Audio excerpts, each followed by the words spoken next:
Hello and welcome to my humble abode in the middle of the desert in the Northern Territory, Australia. This is my mining donga where I've been spending the last few months, and I thought it pressing to share with you what I'm currently doing. I'm engaging in a dopamine detox.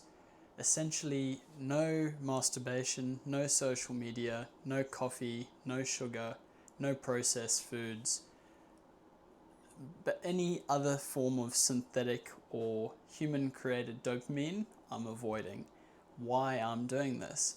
I've recently noticed that I have had trouble focusing in depth on specific goals that I've set for myself.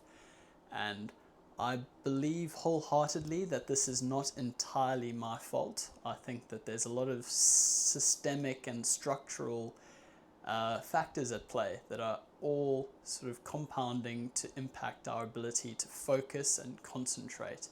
We need look no further than just the sheer amount of distractions and easily accessible sources of dopamine, whether it's junk food, pornography, doom scrolling, video games. The stimulation is not only getting more accessible, but it's getting more convenient and ever more engaging. So the idea behind the dopamine detox is to essentially reset my reward mechanisms. Dopamine, and I'm not going to proclaim to be a scientist, but my rough understanding is it's the happy chemical. It's what's secreted when we've achieved something or we've managed to gain something that gives us a feeling of satisfaction, achievement, and progression. And what I've noticed more and more is that my reward mechanisms used to be a lot more tailored to long-term practical goals that were only achievable in incremental steps over a prolonged period. So it required discipline, which was the key for consistency and continual development.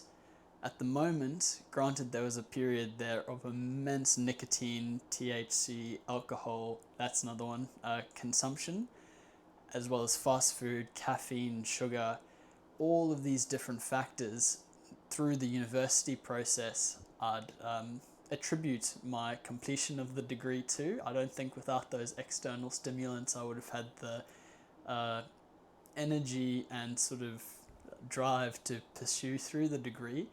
But having finished it now, I've noticed still how distracted my mind is, and without those chemicals or those synthetically produced sources of dopamine, the long-term orientated goals are now more so short-term, and I'm working towards building that back up again.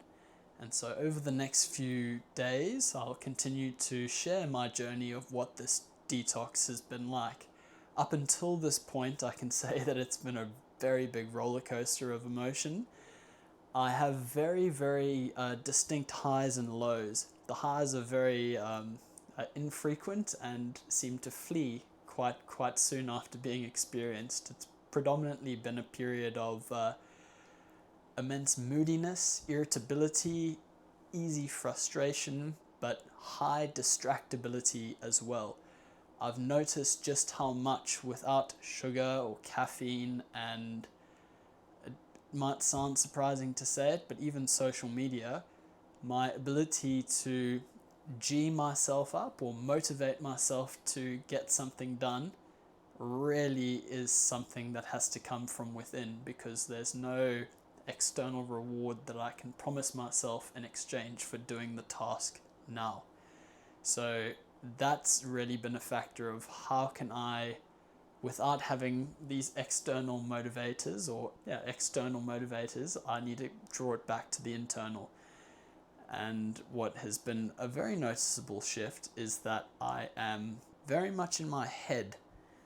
A lot of the glucose and sugars that I'm getting from my food don't seem to motivate me to do exercise and move and be up and about. Rather, it's all going to internal monologuing and quite a lot of overthinking. So this is something else that I'm trying to work on now that I've overcome the first few days of that withdrawal and high sort of irritability to get back into my body, and as a result slowly build back up that consistency with physical work, because I think it's so important, especially with so much of our day-to-day life being lived in our heads, to get out of it, even if it's only for 40 minutes or an hour. But for me, that's really an amazing moment of presence and a healthy form of escapism, if you will. So yeah, that's the first bit of what will hopefully be a continued series of entries about this dopamine detox, and I look forward to sharing more with you. Have a wonderful day.